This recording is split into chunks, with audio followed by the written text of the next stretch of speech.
Law is nothing but strong common sense, কিন্তু SSC 2016 মামলায় সেই হাইকোর্ট থেকে যদি বলা হয় স্ট্রং কমন সেন্স বিভিন্ন ক্ষেত্রে তালগোল পাকিয়ে যাচ্ছে। চন্দ্রচূড় বাবু কিন্তু এসএসসি 2016 মামলার শুরুর দিকে সারা দিন শুনানি একদিন করেছিলেন। আমরা ইউটিউব চ্যানেলে ওয়ান ডে ম্যাচ দেখার মতো গভীর আগ্রহে শুনেছিলাম। সঞ্জীব বাবুও কিন্তু ওনার যে প্রথম শুনানি যদি আমরা বলি, এটা সারাদিন ধরে কিন্তু উনি শুনলেন। আজকে আমরাও ইউটিউব চ্যানেলে অধীর আগ্রহে শুনেছি যতটা যার পক্ষে সম্ভব হয়েছে। কিন্তু বারবার সেই ঘুরে ফিরে একটাই বিষয় এসে হাজির হচ্ছে, সেগ্রিগেশন, যেটা হাইকোর্টেও সম্ভব হয়নি এখনও শেষ পর্যন্ত কিছু, আজকেও ফাইনাল কিছু এই বিষয়ে আউটপুট বেরিয়ে আসেনি।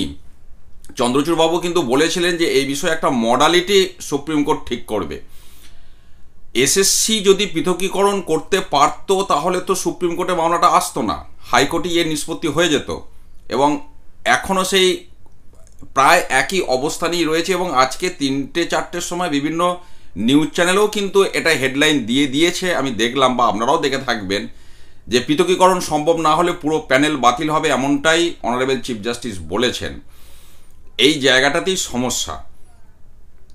সুপ্রিম কোর্ট যদি এটা নিজের দায়িত্ব না নেয়, এই পৃথকীকরণের ব্যাপারটা যদি চাপ সৃষ্টি না করে, তাহলে কিন্তু সেই হাইকোর্টের মতোই জায়গাটা দাঁড়িয়ে থাকবে। মডালিটি সুপ্রিম কোর্ট যদি ঠিক করে, দরকার হলে নিরপেক্ষ কমিটি গঠন করে এই সেগ্রিগেশন পদ্ধতি নির্ণয় করে সেটি করতে হবে চূড়ান্তভাবে, এবং সেই কমিটি যে নিরপেক্ষতা বজায় রেখে যে লিস্ট দেবে সেটাকে মান্যতা দিয়ে তার ওপর জাজমেন্ট করলে তবু খানিকটা ঠিক হতে পারে।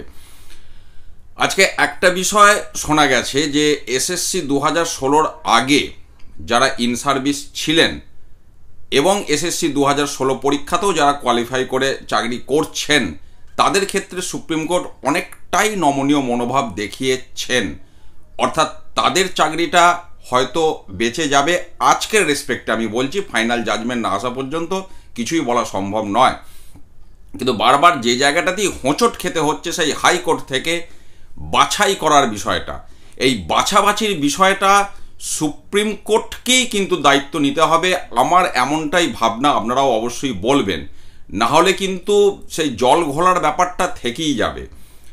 আমি জানি না আবার 7 তারিখ জানুয়ারি মাসের যে হিয়ারিংয়ের ডেট দেওয়া হয়েছে, সেখানে প্রত্যেকটি পক্ষ বিশেষ করে এই বাছাবাছির বিষয়টা কতটা আপডেট হয়ে সামনে আসবে। কিন্তু বাছাবাছি না হলে যে একটা ভয়ঙ্কর পরিস্থিতির সৃষ্টি হবে, এমনটা কিন্তু আজকের শুনানি বিভিন্ন সময়ই পরিষ্কার বোঝা যাচ্ছে।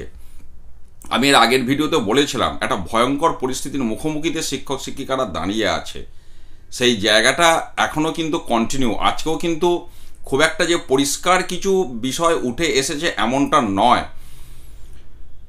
এই জায়গাটা যতগুলো রেসপন্ডেন্ট রয়েছে, কারণ রাজ্য সরকার গেছে কোর্টে, তার সাথে যারা রেসপন্ডেন্ট এবং পিটিশনারের দলও যারা রয়েছেন, অর্থাৎ যারা নন টেন্টেড ক্যান্ডিডেটকে মূলত বাঁচানোর জন্য লড়াই করছেন, আমি তাদের উদ্দেশ্যে বলবো বা তাদের আইনজীবীদের উদ্দেশ্যে, সঠিকভাবে যুক্তি দিয়ে কিন্তু বিষয়টা না তুলে ধরতে পারলে সমূহ বিপদের সম্ভাবনা রয়েছে। এই পৃথকীকরণের বিষয়টা সুপ্রিম কোর্ট বা সিবিআই যে তথ্য জমা দিয়েছে সেই সমস্ত বিষয়টার ওপর দাঁড়িয়ে যদি সেটা গ্রহণযোগ্যতা পায় তাহলে সবটাই ঠিক আছে, না হলে কিন্তু পুরো প্যানেল যদি বাতিল হয়, এর থেকে দুর্ভাগ্য আর কিছু হতে পারে না। আগামী 7ই জানুয়ারি এই মামলার আবার পরবর্তী সম্ভাব্য দিন স্থির হয়েছে, ওয়েবসাইটে আমরা দেখলাম। ওই দিন আরও 2টি গুরুত্বপূর্ণ মামলা আছে, পশ্চিমবঙ্গের ডিএ মামলা এবং পশ্চিমবঙ্গেরই ওবিসি মামলা। অর্থাৎ 7ই জানুয়ারি সুপ্রিম কোর্টে পশ্চিমবঙ্গের 3টে খুবই গুরুত্বপূর্ণ মামলা রয়েছে, এসএসসি 2016 ডিএ মামলা এবং ওবিসি মামলা। কোনটা কি হবে সেটা সময় কথা বলবে, তবে এখনও বেশ কিছুটা দিন সময় পাওয়া গেছে। যারা দায়িত্বে রয়েছেন বিভিন্ন সংগঠন, আপনারা কিন্তু একটু বিষয়টা নিয়ে ভাবুন যে পৃথকীকরণের বিষয়টা যদি সঠিক অর্থে না করা যায়, যাদের জন্য আপনারা মূলত লড়াই করতে গেছেন, যোগ্য বা অর্থাৎ কোর্টের ভাষায় নন টেন্টেড ক্যান্ডিডেট, তাদের মুখে হাসি ফোটাতে কিন্তু পারবেন না। আমরা অবশ্যই ভালো কিছুর আশায় থাকবো, সবসময় আমরা ইতিবাচক, কারণ সুপ্রিম কোর্ট নিশ্চয়ই কোনো নির্দোষ ব্যক্তিকে সাজা দেবে না, এই বিশ্বাস এবং ভরসাটা আমাদের বরাবরই রাখতে হবে, এখনও আমরা রাখছি। কিন্তু বারবার যে কথা আমি এর আগেও বলেছিলাম, কোর্ট কিন্তু আবেগ দিয়ে বিচার করবে না, তথ্য প্রমাণের ওপর দাঁড়িয়ে বিচার করবে। সেই জায়গাটাকে কিন্তু পরিষ্কার করে তুলে ধরতে হবে বিভিন্ন আইনজীবীদের। এই মাঝখানের দিনগুলোতে সেই কাজটাই বাকি রয়েছে। আপনারাও অবশ্যই ভিডিওতে কমেন্ট করবেন যে আজকে সারাদিনে আপনারাও অনেকে শুনেছেন বা নিউজেও অলরেডি দেখে গেছেন যে কি হলো আজকে সারাদিনে, কি মনে হচ্ছে আপনাদের?